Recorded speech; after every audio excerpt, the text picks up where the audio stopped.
That's what I'm talking about, son. Get you some of that daggone pie. Woo-hoo! Looky there. There's your bug-eyed big one right there. Getting started. We're getting started. Here's what I'm talking about. Gosh dang gorilla. Let's go, baby. Straight meat. God, look at that big one. All right, welcome in everybody to the BAM Pod. This is your host, Big Ed, and I'm telling you right now, I went out and I got you a good one tonight. I got you a 15-time Classic qualifier. I've got you a Bassmaster Classic title holder, a Red Crest title holder, a $3 million man club here. He's gone out and got some money out there from Talala, Oklahoma, Mr. Edwin Evers. So welcome into the show. Thanks, man. It's good to be on it. Yeah, we did a lot. It took us a bit to get all worked out. This guy is a little busy. The fishing lifestyle is not an easy one. And but tonight we're going to talk a little bit about some summertime. We are in summertime. It's officially kicked off, and you've been all over the country now. And you're seeing a lot of different waters. You just came back from a tournament. He probably just got home a half an hour ago it was New York, right? I did. It was Michigan, St. Clair. Ooh. Yep. I got up early and drove all day. It's a long ways from Oklahoma to Michigan. I got gas in Illinois, and I still had a hoodie on. The next time I had to get gas was Veneta, Oklahoma. I stepped out of the truck, not realizing it was 103. I couldn't breathe. I've been up north, for New York, and Michigan is 60 in the 60s all week. And I get home here to Oklahoma. You talk about summertime fishing. We got 103, today and tomorrow. We are well into summertime fishing here in Oklahoma. And I've talked to a couple of your fellow Oklahomans over the course of this show. And they tell me that, Oklahoma is a little different fishing. And it's not a lot of brush and not a lot of, weeds and all this. They tell me that's a little bit more of like just open water, bowl and chocolate colored water. Now, is that all year long? No. And is that kind of where you are? I live in Northeast Oklahoma. And the one thing that's different in Oklahoma, we have very few lakes that have grass. We have some, we have some lakes that have, but for the most part, we don't have any grass. There is lots of brush piles like Grand, where you mentioned earlier, I won the Classic. That's a great brush pile lake full of boat docks. It's clean, clear water. I'll catch them out to 20, 25 feet deep. 10 Killer's got 6.5 pound smallmouth in it. Jason Christie's daughter caught a 7-pounder in it. U.S.A.'s got 6-pound smallmouth. Those are clear bodies of clear reservoirs, but then, or not U.S.A. U.S.A. is a muddy reservoir, like you mentioned. So the cool thing about Oklahoma that I don't think a lot of people realize, whether they're from the East Coast or the West Coast, is how many lakes we actually have here. It's right here, an hour and a half from my house. I can drive to, I don't know, a bunch of lakes all over 20,000 acres, like big lakes, which is really, really cool. Yeah. So I guess being from there, it's when I flew out there, I was out there for the Red Crest. It seems like such a vast area. Like the land is just, it's wide open area. It's almost like Texas kind of openness. Is that basically where all the lakes are? Are they building new lakes in Oklahoma? No, not any new lakes. The majority of the lakes are on the central to eastern portion of the state. If you're here for Red Crest, Grand's in our northeast corner, and everything's just kind of on the, eastern or central part. Texoma is a really big lake that I grew up on and really learned how to bass fish. It's on the Texas-Oklahoma border, and it's a little further west. And there's definitely lakes to the west, but no big ones, just smaller bodies of water. But it is kind of open. That's the neat thing about it. Like where I sit here, I can see 1, 2, 3 houses, and the closest one's about a mile, and they're all family, which is really, really cool. We live kind of out in the country. Wow, congratulations on that. A little time away, little come home and decompress time. No, it's just it's neat that we have family. Our nearest neighbors are all family, you know, and we don't own all the land, my wife or her grandparents or whatever, you know, but it's just it is wide open. It was a hard adjustment when I got married and moved up here with her because there's no trees. We're up in like it's prairie. It looks like you ought to see buffaloes out there, you know.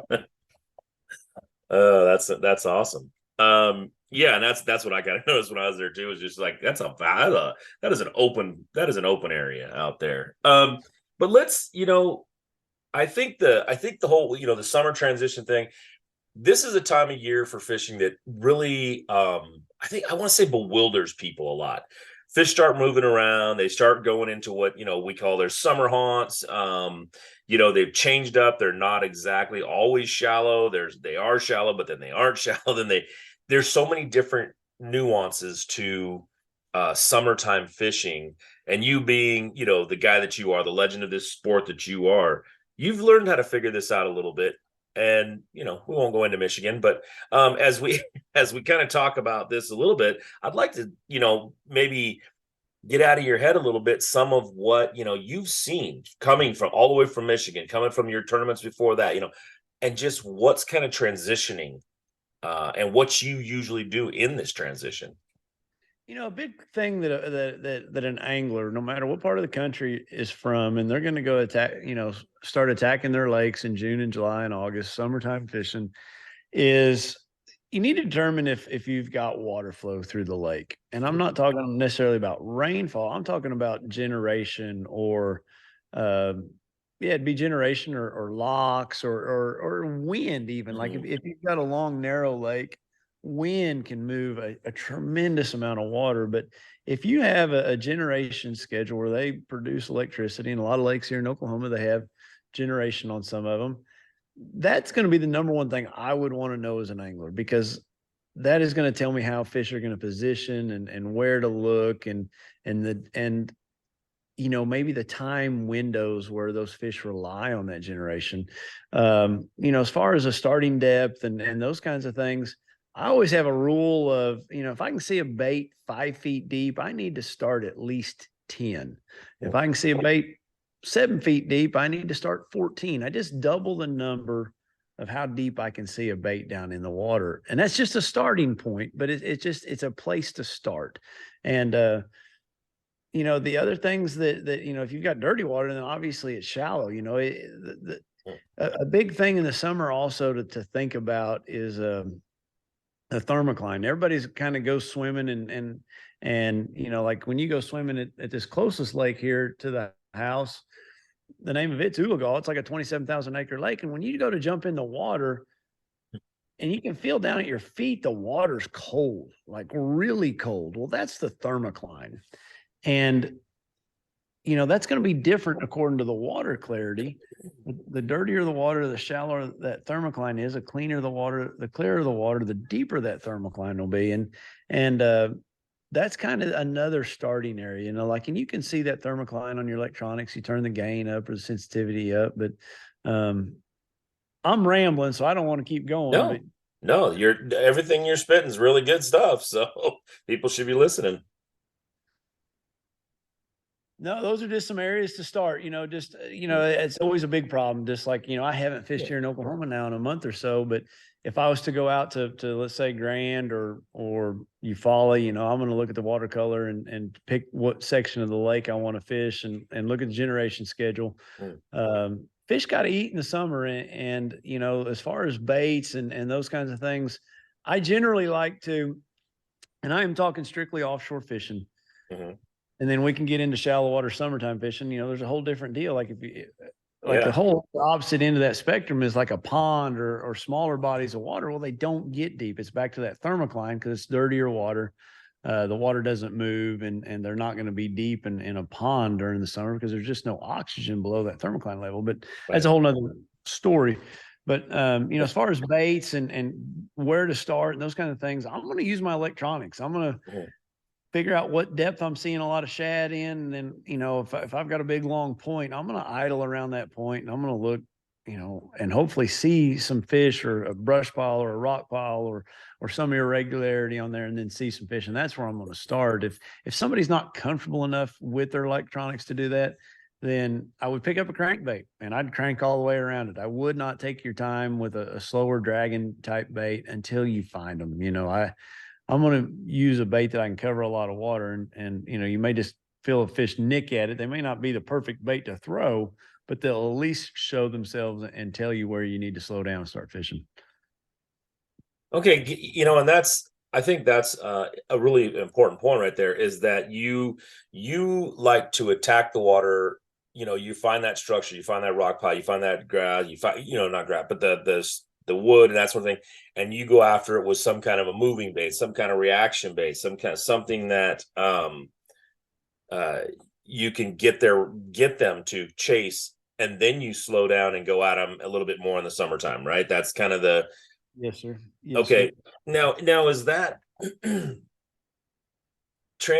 this transition now, I think we're pretty much, you left a body of water that, they were up there, they were spawning, that sort of thing. Now they're going back to summer. And like I said, this is so that time when guys are, I think people go out and fish right now and they really get kind of lost in, they want to fish shallow. Like most people want to fish shallow. Are you, what's your favorite way to fish for those fish that are, this time of year? You talked, there are shallow fish, but they're also offshore.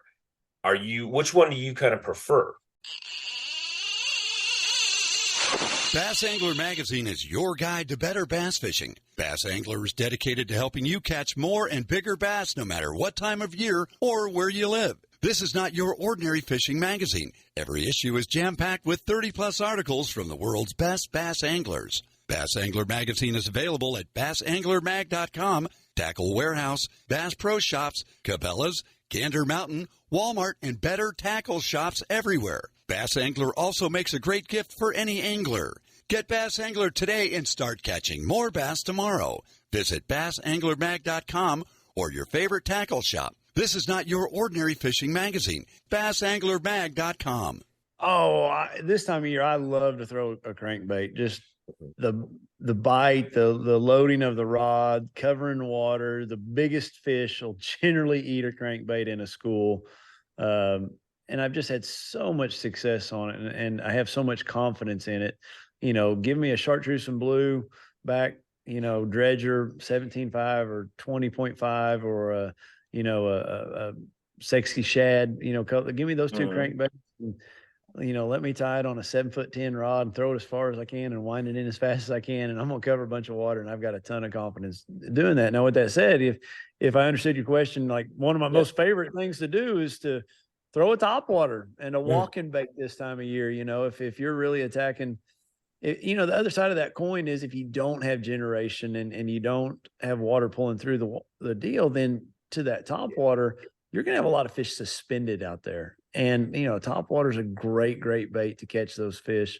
Whether you're out off a point or down the sides of docks or in the back of a pocket. But, for those guys that are wanting to know a little bit about summertime fishing, my experience on lakes that maybe don't have a lot of generation or lakes that are dirtier, let's just say lakes that are dirtier, then you got to find something they're going to relate to, and in a dirty water lake, they want to be beside something, whether it's a big rock or a standing tree or a stump or a brush pile or a boat dock. That's their comfort zone. When they're right beside that in that dirty water, that they're safe from that side. And I just always keep that in mind. Just like a bass wants to be protected, he wants to have a home in dirtier water. And don't waste your time out deep. And again, that could be a square bill crankbait or spinner bait or your favorite flipping bait, for summertime fishing. And a big thing I think also in all the baits, whether we're talking deep or shallow, is you can't out reel a bass. And as the summer progresses, when we get into August, you've got to make those fish react. I've seen it so many times in my career that they're just sitting there, they're fat and full of fish, bluegill or shad, and they're not wanting to eat. Well, you go ripping a square bill crankbait by their face, and you get them to react just out of pure startledness, I guess you could say. And that's just one thing that keep in mind. Like, if you're not getting bit, don't slow down, speed it up, like reel it as fast as you can. Yeah, Especially- that's a good point right there. I think people should really pay attention to that. But I think because I think that's what people mostly do is, and you've seen it. They go out there, it's like, God, I just can't get a bite. I got to put on something finessey, and I got to slow down, and I got to just drag. But I think they're missing that bite you're talking about right there, is make them do what they don't normally want to do this time of year. 100%. And show them something a little different. I think also in the summer, instead of going to smaller baits, I go to a lot bigger baits. Give them a bigger meal, a bigger profile, and especially in those dirtier water situations. Yeah, and I guess with that, you're going to a small. That's basically where your crankbaits come in that you're talking about. Throwing on a 710 rod, throwing it out way out as far as you can, covering as much water as you can. I think your point there with the whole, you can't out reel a bass is that feel free to just crank that thing back in. Do you step up to higher speed reels in the summertime, or?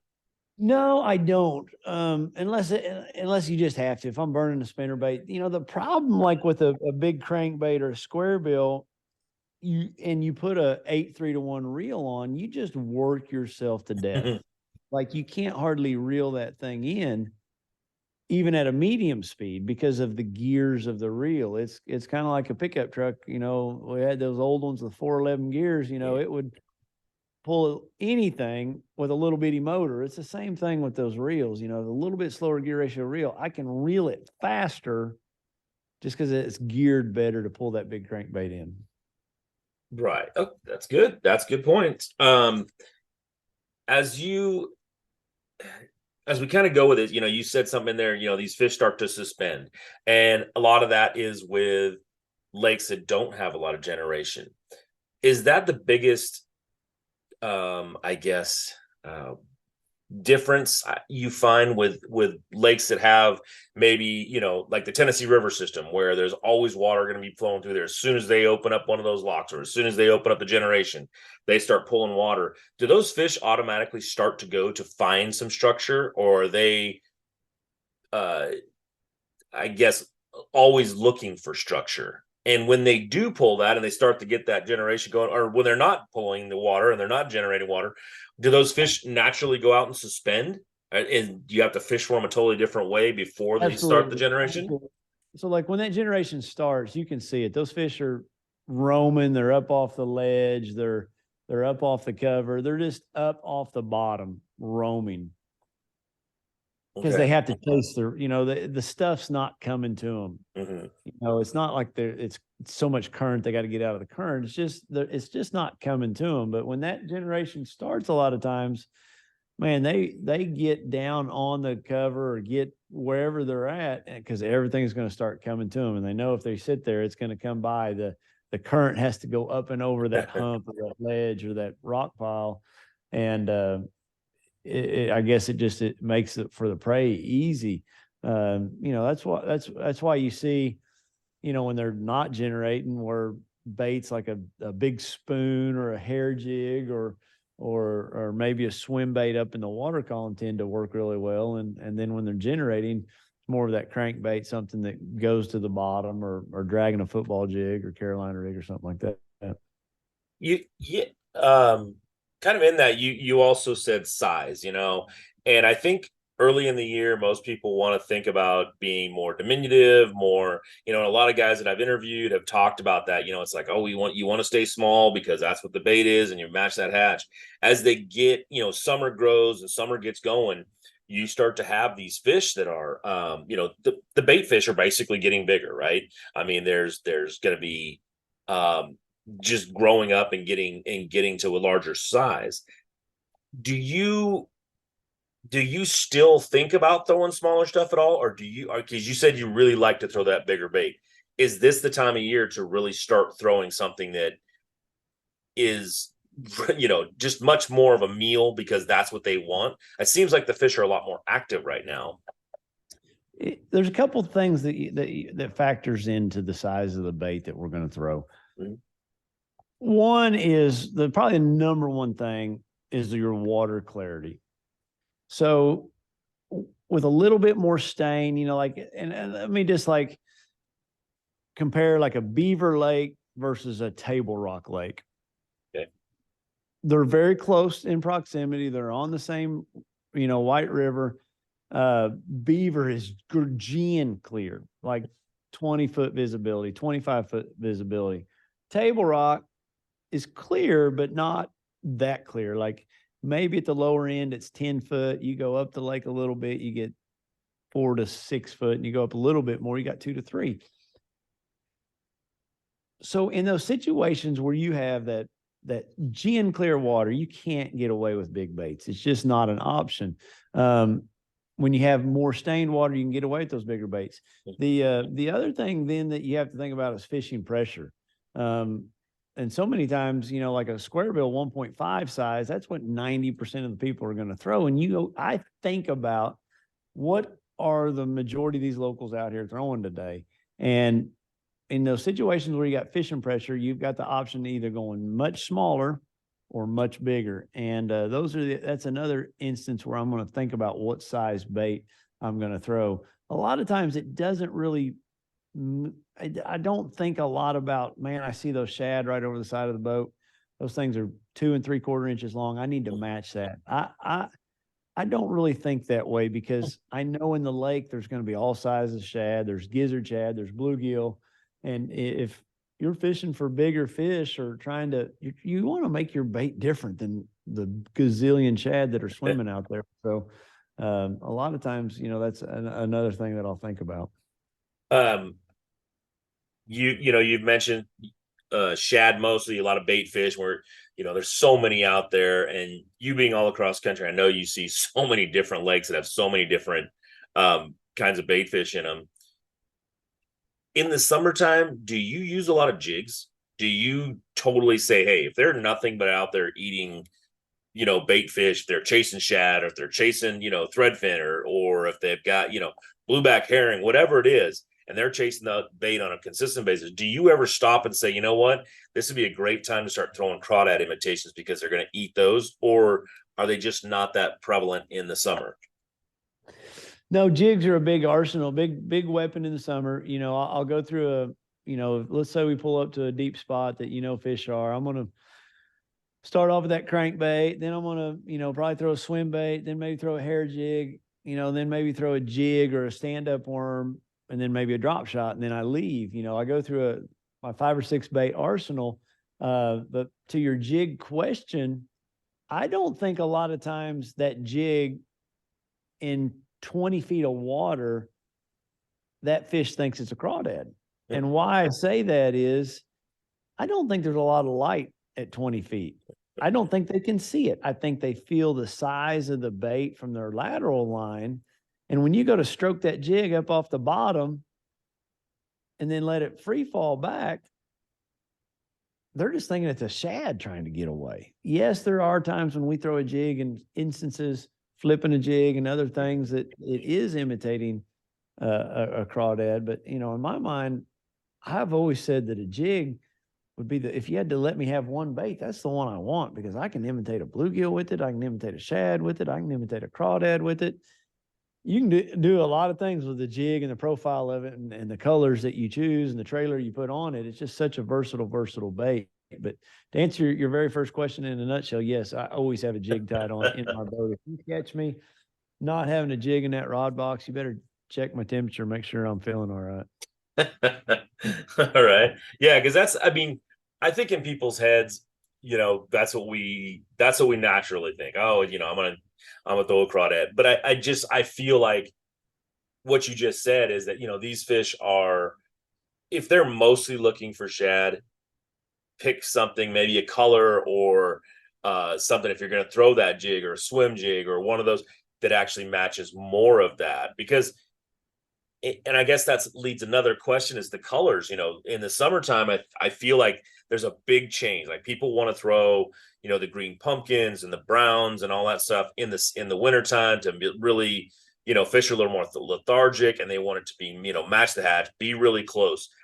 With your baits that you choose in the summer, are they totally different colors? and I know you're going to say the same thing. It's like, yeah, it's going to match, the clearer the water, the better the match, or the dirtier the water. I'd kind of like to know what it is that makes you really go, you know what, I'm going to use one with chartreuse, or I'm going to use one with purple, or I think that's such a tough pick for people this time of year. Okay, that's a fair question. There's two colors, and you can have variations of the two colors, but you know what I'm going to say. You got black and blue, and you got green pumpkin. I'm going to throw that black and blue in those lakes that are really dingy, and I'm fishing shallow. Or I'm going to throw it on a cloudy day, or I'm going to throw it if I'm down at Lake Okeechobee or in Florida. Then you've got green pumpkin, and green pumpkin you cannot go wrong with the rest of the time of the year. Now, when I vary from green pumpkin, all I do is make it, I'm going to say, a little bit prettier green pumpkin. And what I mean by that is just a little bit more translucent in the skirt, maybe a little bit watermelon green pumpkin. And in that situation, that's in that really clear water at the lower end of Table Rock or Beaver, or the lower end of Grand, or the lower end of Kentucky. I'm going to just go with a little softer green pumpkin. It's still a variation of green pumpkin. There's 100 different variations of green pumpkin. When you look at them from a distance, you can't tell which green pumpkin it is, or if it's watermelon candy, green pumpkin candy, or whatever. It's still it's just a green pumpkin from a distance. But that's when it's either, does that make sense what I'm trying to say? It's just going to be a little prettier green pumpkin when it's it totally makes sense. And it's one of those things that I've said this before, and it's kind of a cliche, but I feel like, you go to the store and you go, like you just talked about, you're looking for a green pumpkin or something like that, and all the other colors on the wall just seem to be the ones that catch the fisherman. Yep. And they have, and in certain times and I'm sure you would agree, at certain times there's a place for green pumpkin with blue fleck compared to blue, red fleck or whatever. I'm sure there's a place for that. But in the overall, if you just stay with your basics and, your black and blues and your green pumpkins, you're going to be just fine. Yes, sir. Absolutely. Okay. I want to talk a little bit about the transition you just came from, where everything was up north. You were in New York, you're in Michigan, these big, clear smallmouth lakes. What did you see up there that I know you fished up there quite a bit now.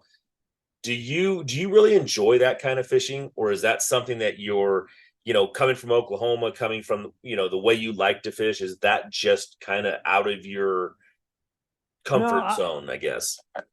I love going up north. Mm-hmm. I do not like St. Clair. And the reason I don't like St. Clair is you can run across that lake 20 something miles, and you can run in any direction you want to run, and it's all the same.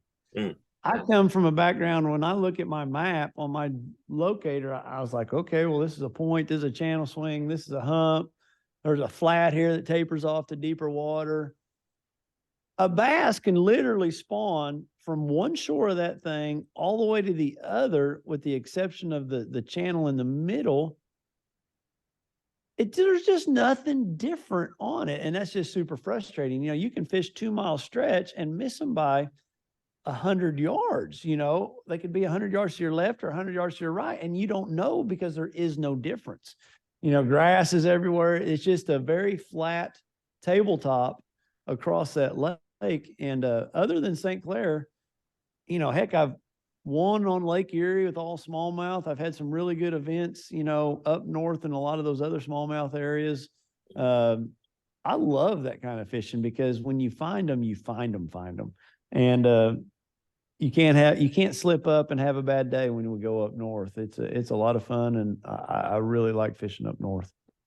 With one of the things you said in there was grass, and that's the subject that I really like to talk about with people, because the summertime, I think, is when you get that bit.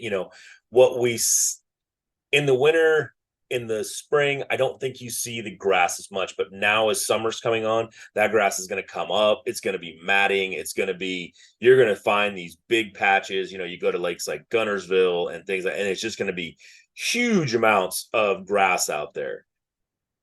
Is that something that during the summertime like this that you like to focus on? I know you've talked about some of the offshore stuff and the shallow fishing, but if you're throwing top water, you're throwing, let's say, I don't know, a frog, or, or you're throwing a whopper plop, or how much does that grass really start to play into this summertime fishing, no matter where you are in the country? Bass U, folks. Information is pouring over. If you want to learn more about every lake, how to fish shallow, deep, in between, skipping docks and rocks and cranking, slow wiggling, chatter, smattering, you get it at Bass U. We got the best of the best. If somebody's ever caught a bass on something and perfected the technique, we got you covered. Get on Bass U TV, check it out, sign up, be a member, be part of it, folks. Keep learning. I'm Gerald Swindle. Subscribe to Bass U. Hey, grass and bass rhyme for a reason. There's grass in the lake. A bass can smell it from 10 miles away, and he's going to go find it and swim in it. If that answers your question, Yeah. I would always seek out grass. It's just, when that doesn't work as well as towards the end of summer, I think maybe that grass starts to eat up some of the oxygen instead of give off as much, and fish get out of it and get deeper Right. towards the end of that summer. But the rest of the summer, especially in June, first part of July, I'm going to be looking for grass anywhere and everywhere I go. Yeah, because what's your next tournament coming up? Saginaw Bay. We've never been there. It's Saginaw Bay's North Michigan, northeast Michigan on Lake Huron. Really, really shallow bay. I had no idea. I did go up and look at it on one of my off days, and it's got a lot of largemouth in it. Smallmouth fishing looks like it's going to be okay too, but it's going to be an interesting fishery. Yeah, that's one of the things. So the guest I had just before was Christine Fisher, and she had talked about, they are fishing kayak stuff and they're doing something totally different. But one of the things that we talked about was this choosing. And you just mentioned, there's a lot of largemouth and good large, but there's also some good smallmouth. When you think north, I always think, big smallmouth, big weights. How do you choose which one when a lake that big, or, a bay that big, Saginaw Bay, there's a lot of fish in there. Do you really choose and focus on one or the other? And which ones do you kind of focus on, this time of year? Well, you got to make that decision going into it. Like St. Clair, I would never fish for largemouth. You'll never win on St. Clair on largemouth.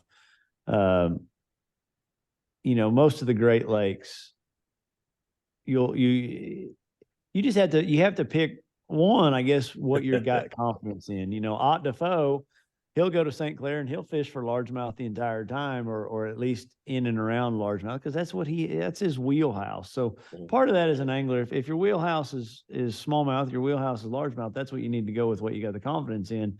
But a place like Saginaw Bay, it's an oddity. It's a place that it could go either way. And there's not many of those up north, because majority of the time when you go up north, the biggest fish is always smallmouth.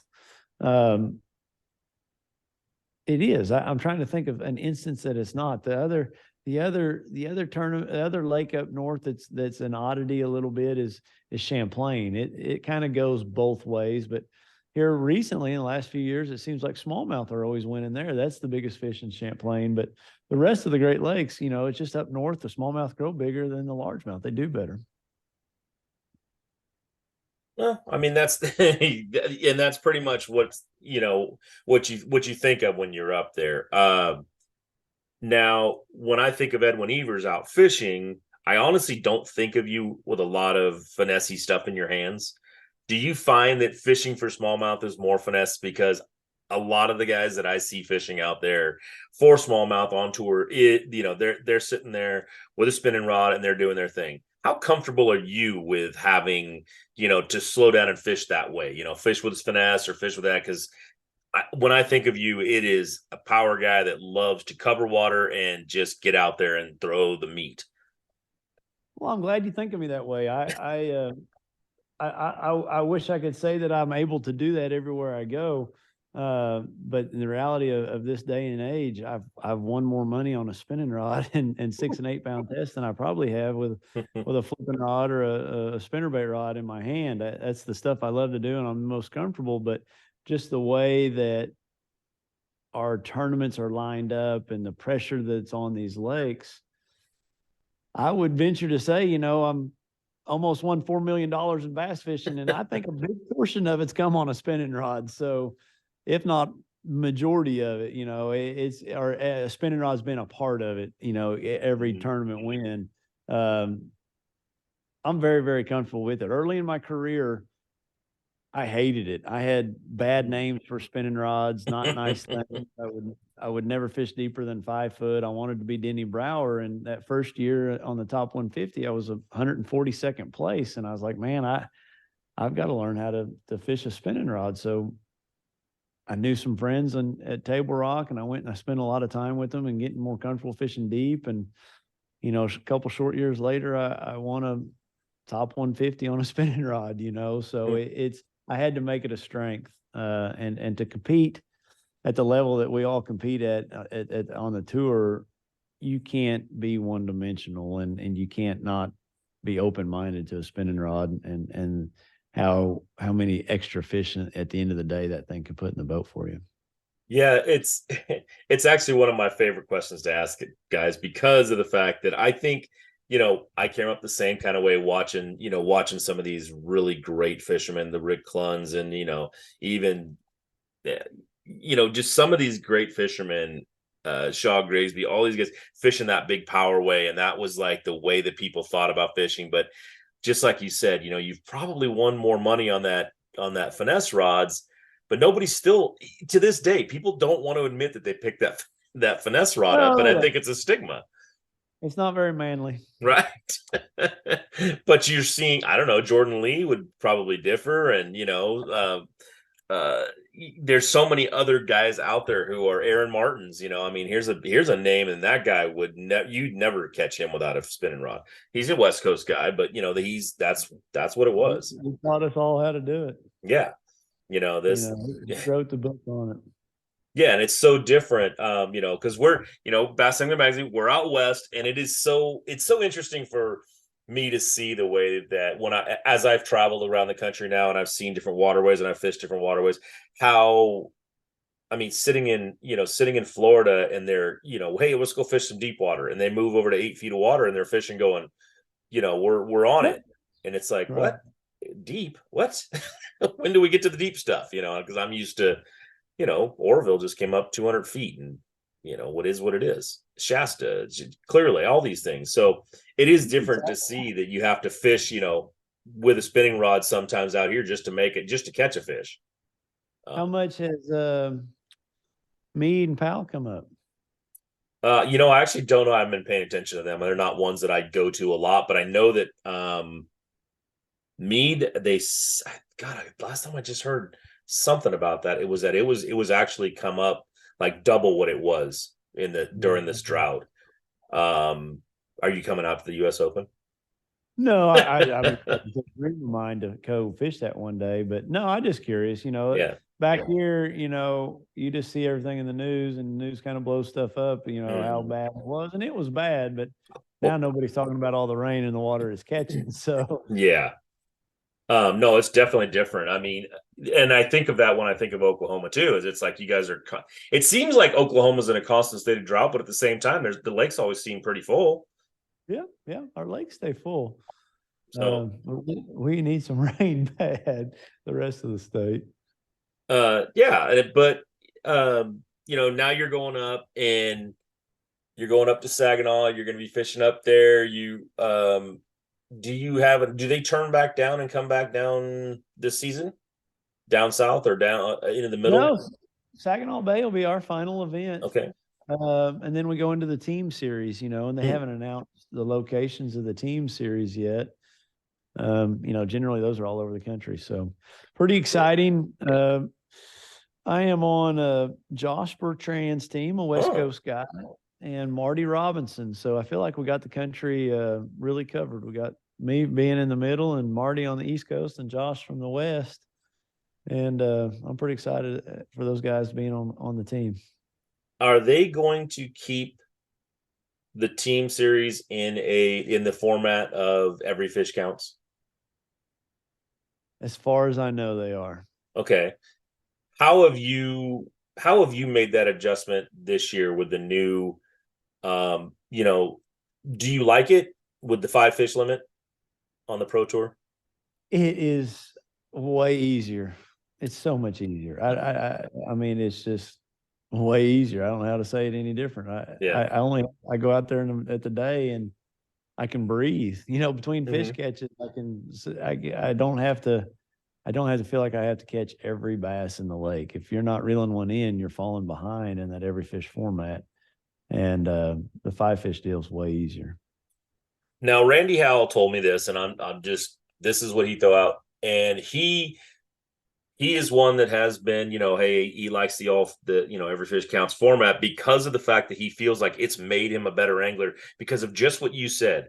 If you're not catching fish, you're falling back, you're falling behind. And it really pushed him to step up and start fishing better and more often.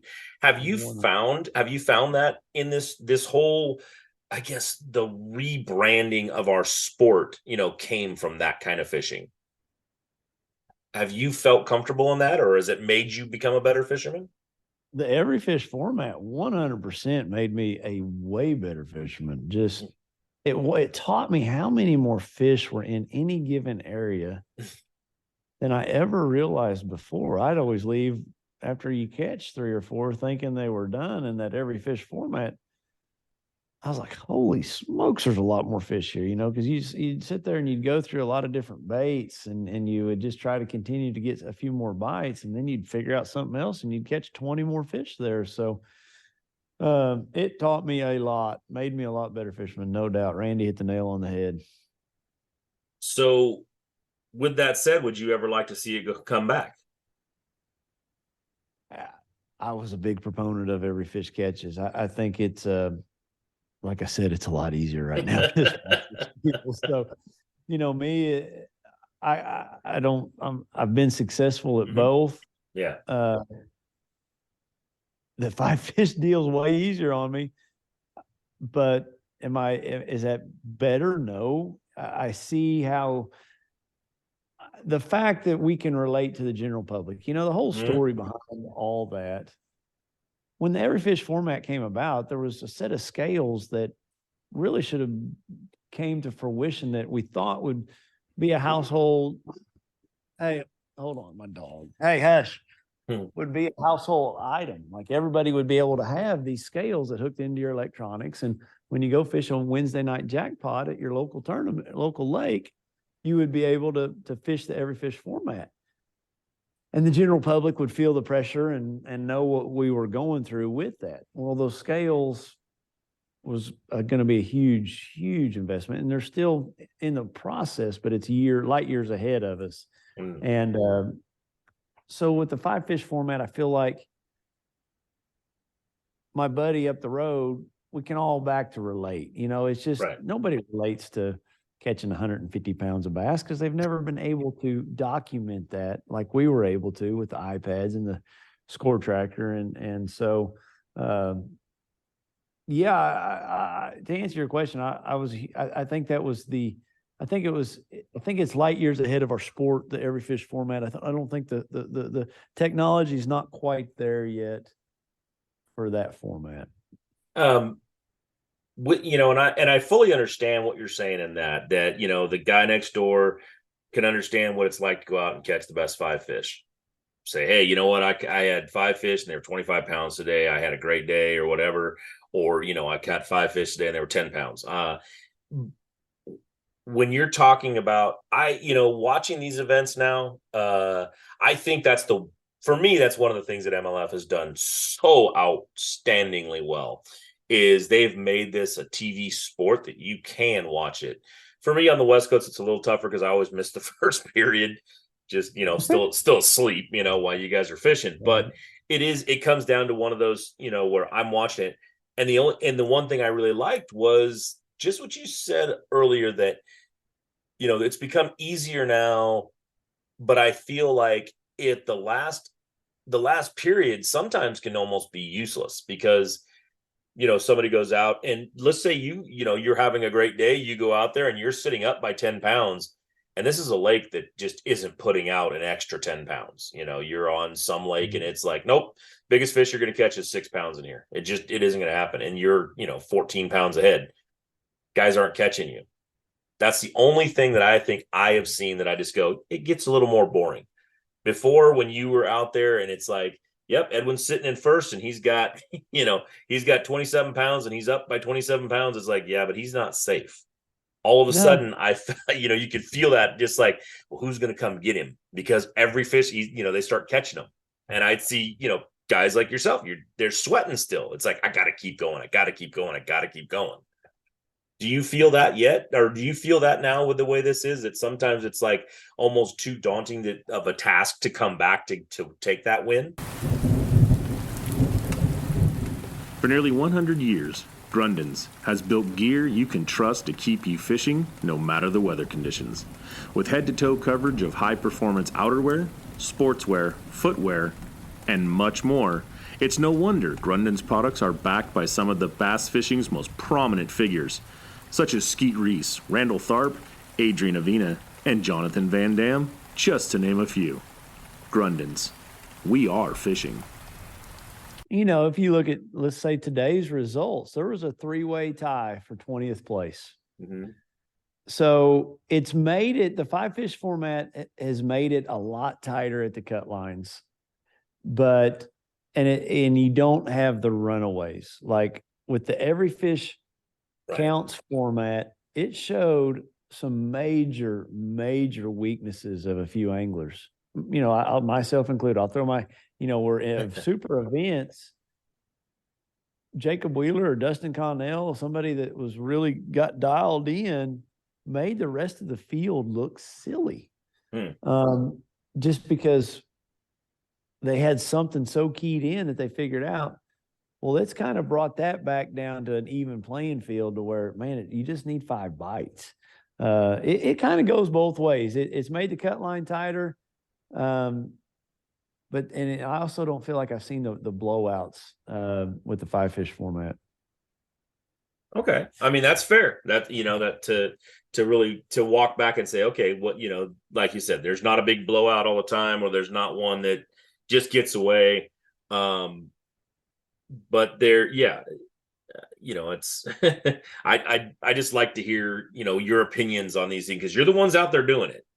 We sit back and watch you guys on TV, and we're in awe of what you can even do to catch 5 quality fish all day. I've seen guys, I mean, the one, I was trying to think, the last one that was on Cayuga, I think it was. I mean, the guy, he comes in and it's like, oh, he's way back at the beginning, the first period, second period, he's way back towards the end of the second period. It's like, and he's in first again. Yeah. So I guess everybody's kind of hoping for him to fall, the other anglers. It's like, maybe he doesn't need to catch any fish today. That'd be all right too.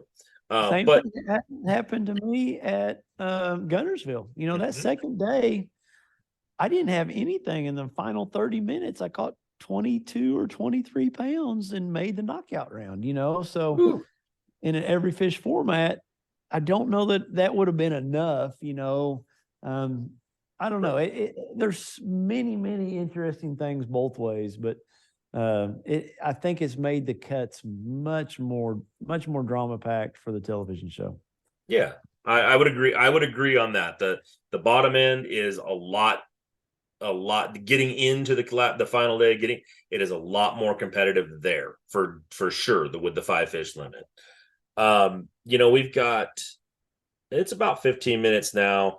14, 15 minutes now. And I would love to, I know you're tired, I know you want to get, but I'd love to hear, what, you've got going on, what, Edwin Evers, let's, get people in here and talk, who is Edwin Evers? Because everybody, you've always been somebody I've looked up to in this sport. You've done amazing things. Your competitive nature is second to none.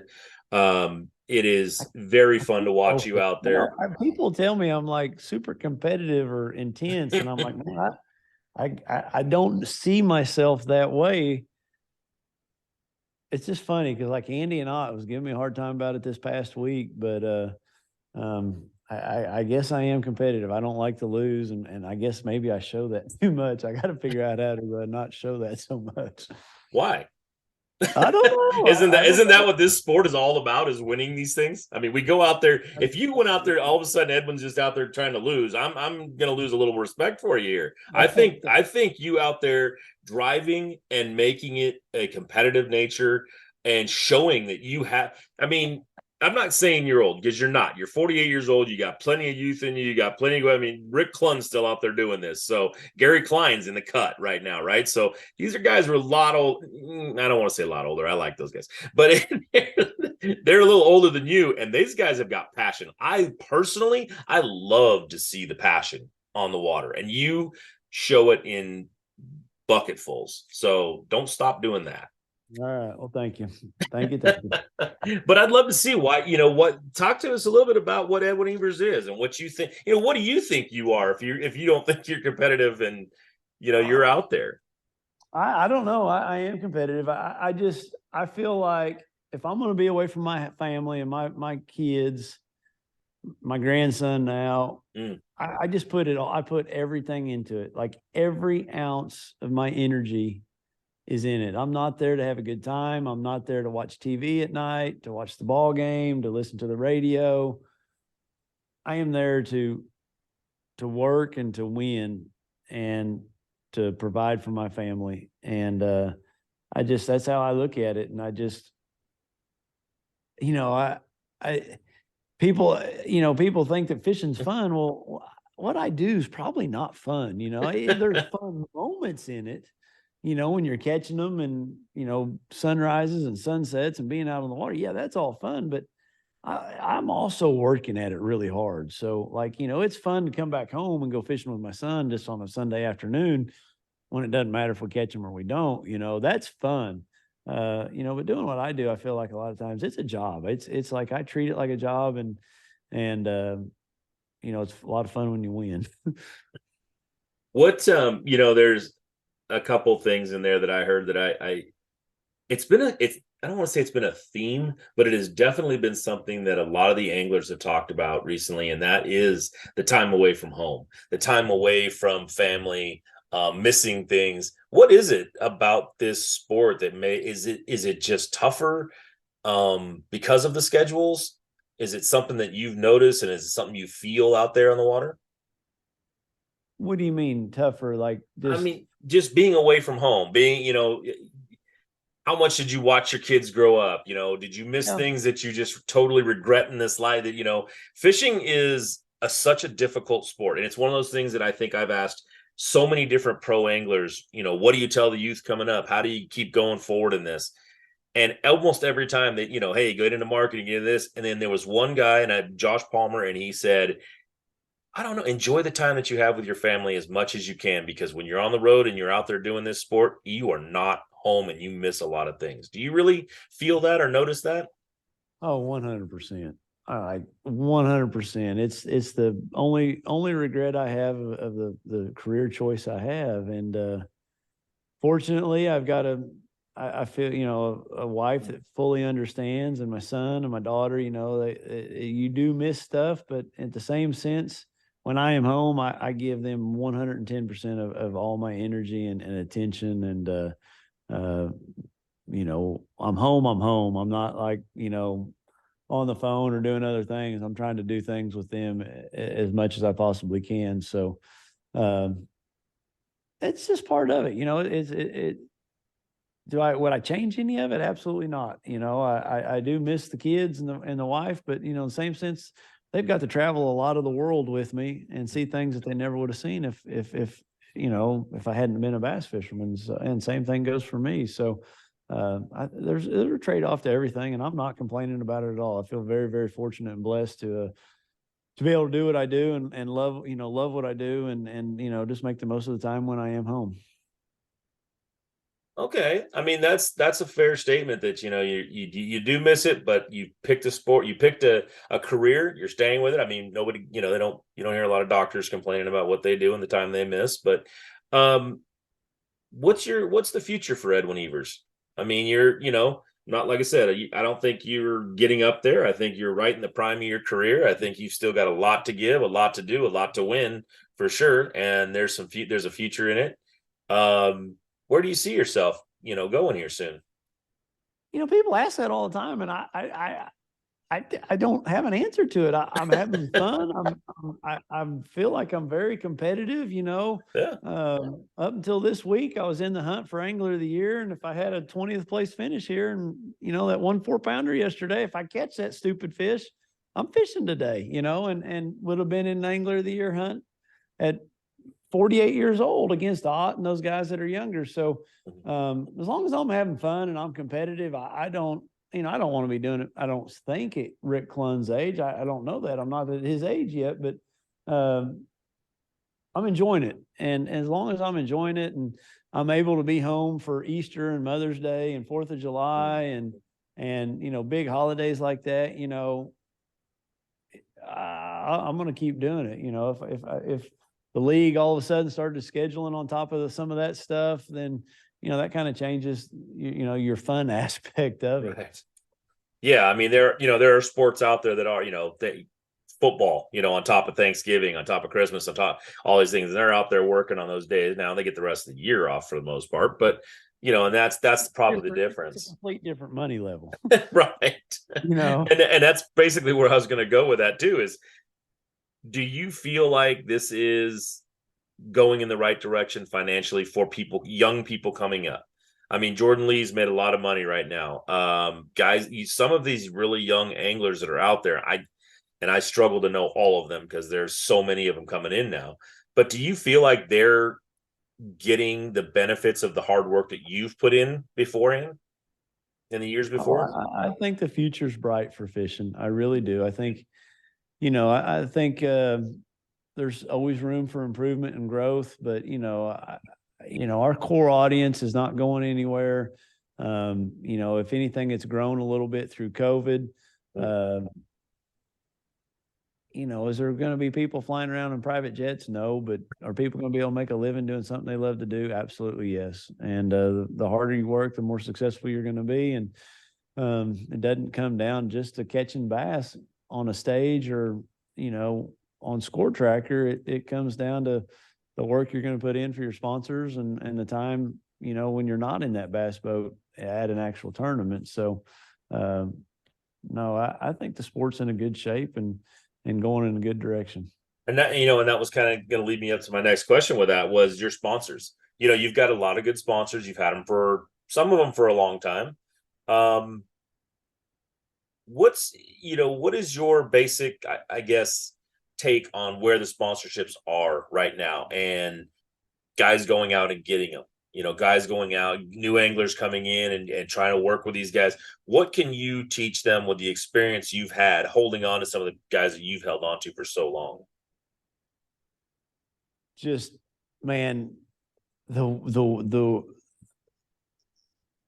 industry is small. Don't ever burn a bridge. Don't ever do something against another sponsor or compare sponsors. The industry is very, very small. Be truthful. Be mindful of don't ever lie about this or that, what bait you're using, and just be willing to work for them. I mean, it's not, at the end of the day, if you want to continue a long relationship, you've got to prove your worth and your value. And like I said, it comes way more than just catching fish and putting them on Score Tracker. It's I've always had the motto, I'll never tell any of them no. If they ask me to do something or be somewhere, I will be there. Yeah, it's such an interesting thing because, I got to meet you at ICAST, and you were out there and just in love with this new bait that you were showing off this couple years back. And you were, I think that's probably what I took away as one of the first things was how approachable and overwhelmingly knowledge you have of the things that you're using. Like you just said earlier, I'm out there, I'm competitive, I want to win, but I also am going to study and understand what I'm doing at every lake, whether it's, hey, does this one have water generation? Does this have, whatever. Your passion for this sport is still so clean and so pure that it's just overwhelming. Thank you. Thank you. Yeah. But with all that said and everything, I'm going to let you get to bed, man. I know you had a long trip, a long drive, and I really want to say thank you for coming on. A lot of respect, and it took us a little while to get it all worked out, but we got it all worked out. So I appreciate you being accommodating. It was, I know we tried to do this a couple nights ago during that tournament. And I did a little story about it. That first day of the tournament, I had never witnessed this in 20-something years of bass fishing. There are smallmouth, as far as I can see, in every direction, eating mayflies. And big ones. The lake's perfectly calm. These smallmouth are swimming along the top of the water like you see a carp or a catfish eating fish food with their mouth open. And I can't catch them. And Jared Littner, another West Coast guy, is about 500-600 yards away. I talked to him at the end of the day, and he said the exact same thing. It's the winning group of fish on St. Clair. And I'm doing everything I can. I've tied on every top water. I got a bunch more gray hair and then the second day I tried to catch them again. Well, that night, me and you were trying to get this done. Well, I had gone to Cabela's and I had gone to Bass Pro, and I'd bought more than $100 worth of flies trying to imitate these. Well, then we get out there the next day. So I've got all these things rigged in the rod box. They're still in my boat. We get out there the next day. It rains all night, thunderstorms, and the wind's howling, and there's not a mayfly on the water anywhere. But I was rigging some tackle up. I was going to catch them smallmouth the next day if I had that same thing happen. That's awesome. And that's, again, that just leads right there. That's the passion for that sport. It's like, you know what? There they are. I know how to catch these things. I'm going to go match the hatch, and I'm going to catch them all on mayfly flies. And I almost bought me a fly rod. I was going to try a fly rod, but I didn't. I bought a clear bobber to where I could get the fly out there. And I bought the little stuff to put on the fly to make it float. And I bought some 4-pound tests and some 6-pound tests. And I was going all in. Oh man, that is awesome. The flies they want to buy, I got a bunch of them I'll sell that I probably won't for 23 years. Now you can go to your local fly club, and I don't know how much fly fishing there is in Oklahoma, but there you go. Look for one of those and just offload them all. Yeah. Oh, shoot. All right. Well, you know what? I'm going to let you get, man. But thank you again. I really appreciate it. You're the wealth of knowledge you have to give to everybody out there. If you didn't learn anything from Edwin on this show, you just weren't listening. So thank you very much again, sir. I really appreciate it. Thanks for having me on, Ed. I really do appreciate it. All right, man. Well, have a good night, everybody. Thanks again for tuning in. This is a great show. One of the ones I've been waiting to do for a long time. And coming up in a couple weeks, we'll have another one. So thanks for tuning in. Have a good night.